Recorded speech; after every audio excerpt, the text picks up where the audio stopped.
In this tutorial, I'll show you step by step exactly how to autoplay videos on Facebook. It's important to watch this video and follow along step by step to make it work.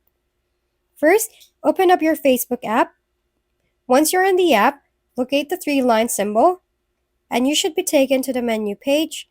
Now scroll down until you see Settings and Privacy. Click on it, and then click on Settings. You should now be taken to the Settings page. On this page, and search for Media. Scroll down until you locate the option for autoplay. For me, it says never autoplay videos, but you can click on mobile and Wi-Fi. For example, this means videos will autoplay when you have either mobile data connected or Wi-Fi. You can also enable autoplay for stories or videos with the sound.